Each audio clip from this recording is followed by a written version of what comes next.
Bonsoir, nouvelle édition spéciale, information et actualité oblige. La Belgique vient de modifier son code consulaire en y inscrivant l'ouverture de l'assistance consulaire aux binationaux.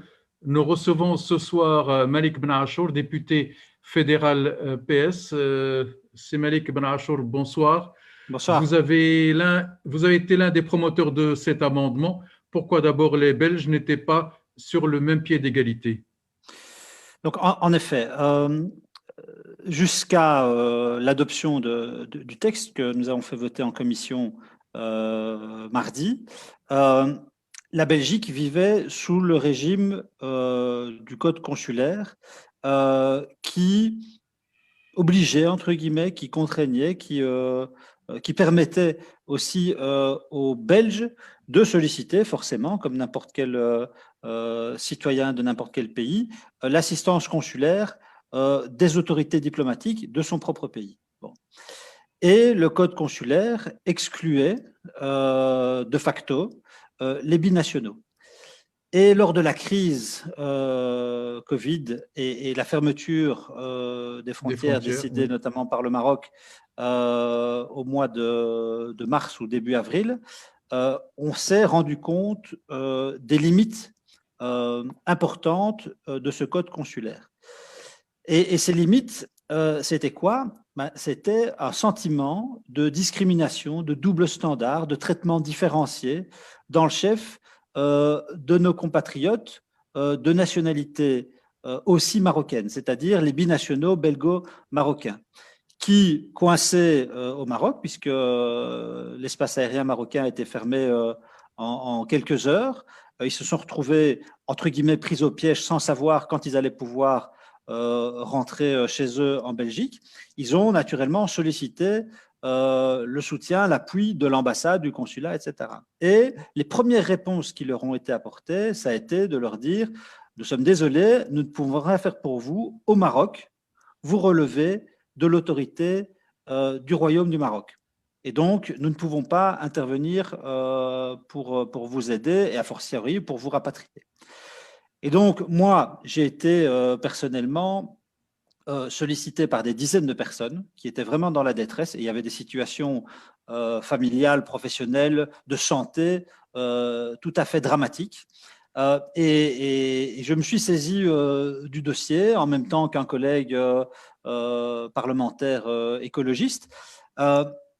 Et je me suis dit, mais c'est pas possible. Ce sentiment de discrimination-là, il est intolérable. On ne peut pas vivre avec ça sans contenter. Donc, il faut corriger les effets négatifs, ces effets négatifs du code consulaire. Et donc, j'ai interrogé à plusieurs reprises le ministre des Affaires étrangères de l'époque pour essayer de faire bouger les lignes. Et puis, nous avons décidé de déposer un texte visant la modification de ce code consulaire. Alors, le texte est passé en commission. Il a fait l'objet d'une série d'auditions par des experts du sujet, par l'administration fédérale, etc., etc. Et puis, nous avons en effet proposé de modifier l'article 75 et l'article 79 du Code, de manière à ce que, dorénavant, tous les binationaux auront la possibilité de solliciter l'appui, le soutien des services diplomatiques de la Belgique, donc du consulat, de l'ambassade, en cas de situation difficile, de détresse. Voilà. Donc, dorénavant, les services diplomatiques de la Belgique ne pourront plus dire aux binationaux qui le sollicitent « Désolé, on ne peut rien faire pour vous ». Et ça, c'est une vraie avancée en termes d'égalité dans l'accès aux droits. Merci. Donc, nous saluons aussi quelques efforts par-ci, par-là qui ont été menés dans ce sens aussi, parallèlement à ce que vous avez fait. Notamment, c'est notre ami Mohsen Moudin qui, depuis Bruxelles, a beaucoup milité également dans ce sens en harcelant le ministre de tutelle à l'époque. Alors, quels sont les cas de soutien consulaire par exemple, quelqu'un qui est en prison au Maroc ou ailleurs, est-ce qu'il a droit à ce soutien consulaire et en quoi consiste un soutien consulaire, par exemple, pour une personne qui est en prison? Bon. Donc, le principe de non-discrimination que je viens d'expliquer, il est acté, il est acquis. Bon, il y a deux autres grands principes dans le texte qui en réalité découlent du droit international. C'est le principe de souveraineté des États qui est préservé, ça c'est un principe fondamental du droit international, et c'est la consécration de l'obligation de moyens qui est faite à l'égard des services consulaires de la Belgique. Donc je m'explique sur les deux points et je vais essayer de rebondir sur l'exemple que vous avez cité. Donc comme je l'ai dit, n'importe quel binational aura la possibilité de recourir au service à l'assistance consulaire. Bon. Alors, le consulat est soumis non pas à une obligation de résultat, mais à une obligation de moyens. Donc ça veut dire qu'il doit mobiliser les moyens suffisants que pour essayer de faire le maximum pour répondre à la sollicitation du concitoyen. Bon. Il y a évidemment un principe fondamental qui est maintenu, et de toute façon on n'avait pas le pouvoir de faire autrement, c'est la souveraineté de l'État. Et donc, en l'occurrence, l'exemple que vous citez d'un binational, d'un belgo-marocain qui serait incarcéré au Maroc, il sollicite le consulat, il sollicite l'ambassade, eh bien, l'ambassade doit passer forcément par l'approbation préalable de l'autorité marocaine qui est responsable forcément de ces prisonniers, pour intervenir auprès de celui-ci. Et c'est important de préserver ce principe-là parce que retournez-le dans l'autre sens et ça pourrait poser des problèmes importants à l'égard du respect de la souveraineté de l'État belge, par exemple. Imaginons un citoyen, alors pas belgo-marocain, mais maroco-belge, hein, ou turco-belge, ou je ne sais pas moi, américain et belge. Bon, cette personne est incarcérée en Belgique. Si ce principe de souveraineté de l'État n'est pas respecté, ça veut dire que demain, n'importe quel pays du monde, le Maroc, la Turquie, les États-Unis, la Suède, n'importe quel pays pourrait venir s'ingérer dans les affaires de la Belgique sans passer par elle. Et ça, évidemment, c'est une infraction au principe de souveraineté qui n'est pas souhaitable. Alors c'est ça, où commence le soutien, où est-ce qu'il s'arrête et où est-ce qu'il y a ingérence? Bien sûr, mais en fait, encore une fois, le principe, il faut bien comprendre la portée du principe obligation de moyens et pas obligation de résultat. On ne peut pas imposer au service consulaire belge l'obligation de réussir à résoudre le problème, parce que le problème peut être insoluble ou va peut-être buter sur justement le choix, la décision du deuxième pays. Et donc forcément, c'est là qu'intervient la notion aussi de relations diplomatiques. Hein. Il faut que ça passe par un bon dialogue entre les deux pays dont relève l'individu en question. Bien. Autre question, alors ce n'est pas les seuls secteurs où les binationaux souffrent un peu de discrimination. Il y a aussi l'embauche, il y a aussi le logement, il y a d'autres secteurs. Alors là aussi, quelles sont les actions que mène et que compte mener le PS dans ce sens pour combattre un peu cette discrimination? Et j'ai lu un peu votre parcours. Vous aussi, pour trouver du travail, vous avez dû batailler pendant au moins 1 an. Pendant 14 mois même. J'ai la chance 2 d'avoir mois 3 près. diplômes universitaires, dont un à Paris 4, à la Sorbonne, où j'étais même premier de ma promotion, mais il m'a quand même fallu 14 mois pour trouver mon premier boulot. Voilà, je m'appelle Benachour, j'en suis fier. Mais voilà, du coup, ça a pris un peu de temps. Je ne sais pas si c'était la seule raison. Peut-être que je m'y prenais mal, j'en sais rien. Mais toujours est-il que ce sentiment de discrimination qu'on peut ressentir parfois est insupportable. Et c'est une réalité qui est incontestable. Aujourd'hui, on ne peut pas contester, c'est d'ailleurs prouvé scientifiquement par toute une série de recherches, la discrimination est un fait incontestable. Et il faut mobiliser tous les moyens, alors dans les régions comme au fédéral, comme au niveau de l'État belge, pour combattre cette discrimination. Elle est multiforme. Elle est multiforme et elle touche d'abord toute une série de caractéristiques que peuvent porter les individus et toute une série de secteurs. Vous avez cité le logement, vous avez cité l'emploi. L'embauche, oui. Ce sont évidemment les deux grands secteurs auxquels on pense parce qu'ils sont essentiels pour un individu qui souhaite construire sa vie et mener sa vie comme il le souhaite.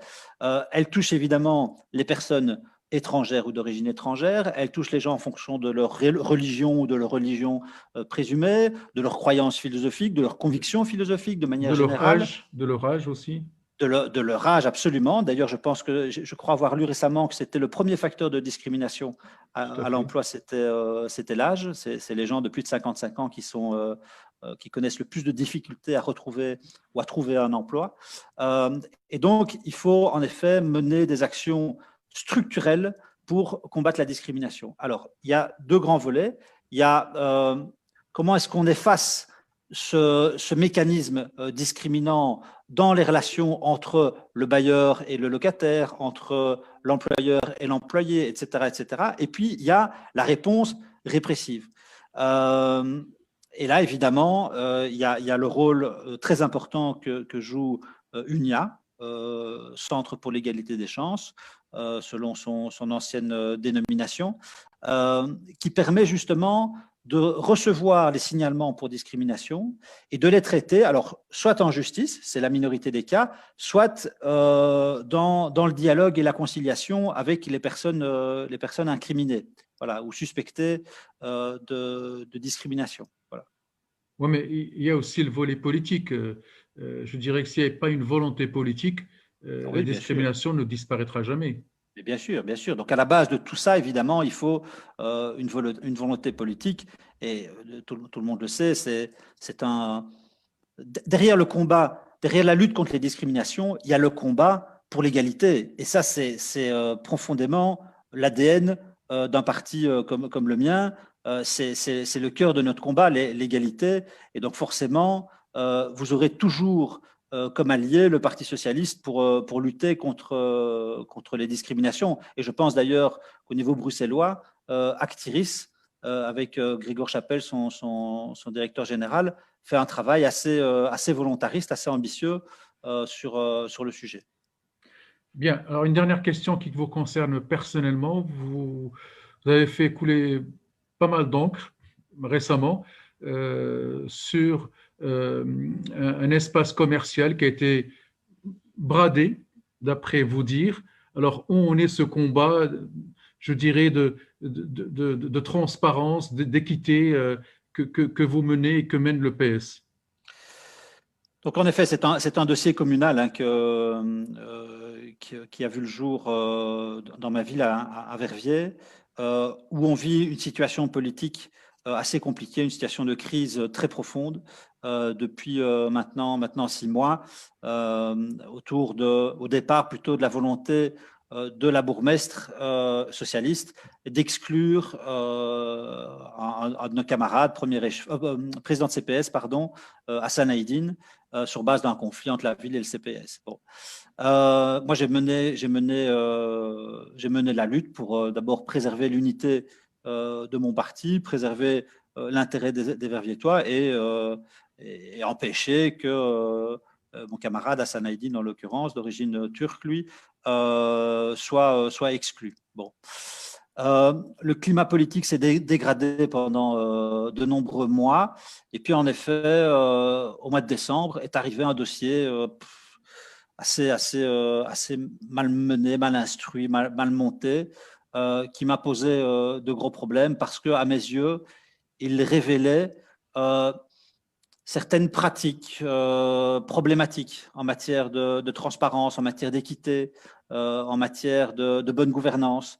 Et je l'ai dénoncé avec beaucoup de conviction parce qu'en effet, je trouvais que le traitement de ce dossier était tout à fait injuste. Et pour être précis avec nos auditeurs, il s'agissait d'une surface commerciale de 265 mètres carrés en plein centre-ville, sur la place verte, pour ceux qui connaissent Verviers, c'est-à-dire vraiment, comme on dirait, rue Neuve à Bruxelles, À Bruxelles, oui.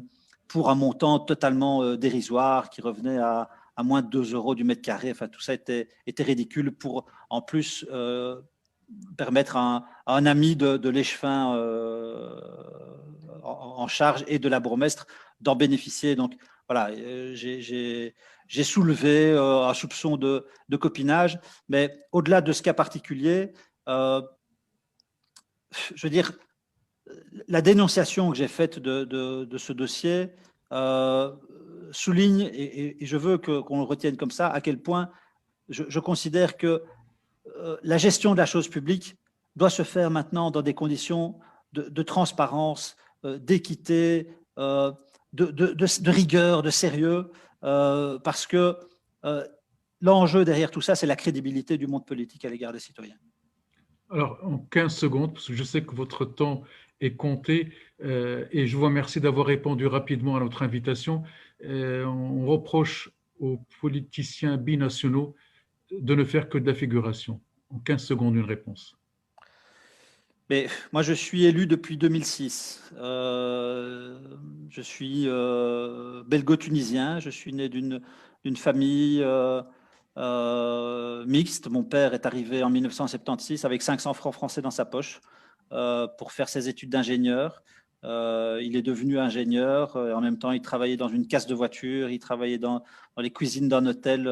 Il a fait plein de petits boulots. Il s'est battu en partant de rien. Ma mère, c'est la fille aînée d'une famille nombreuse de 6 enfants, famille ouvrière. Et on a grandi dans une cité sociale. Mais on s'est élevé par les études, qui restent quelque chose de très important à mes yeux. La connaissance et la liberté. Et dans mon parcours politique, j'ai toujours considéré que finalement, c'est la compétence, c'est l'énergie qu'on donne à la construction du bien commun qui doit compter, plus que les origines des gens. Je suis très fier de mes origines ouvrières et étrangères, mais ce que je veux apporter, c'est le bien-être pour mes concitoyens. Construire ma ville, construire le territoire sur lequel je vis, participer à la vie de mon pays. Et j'ai été élu en 2006, je suis devenu échevin en 2010.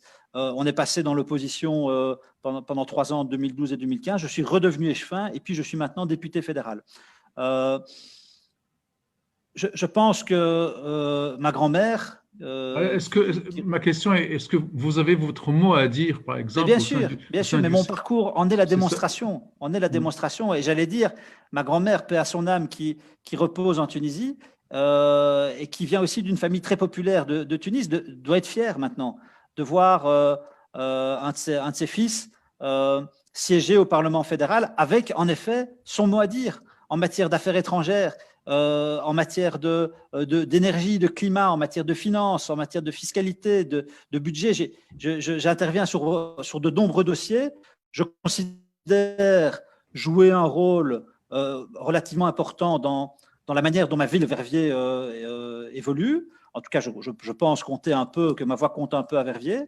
Donc, en effet, on n'est pas des presse-boutons, on ne fait pas de la figuration. On est là pour faire ce pourquoi les électeurs nous ont élus, et on veut être à la hauteur de la confiance qu'ils nous ont donnée.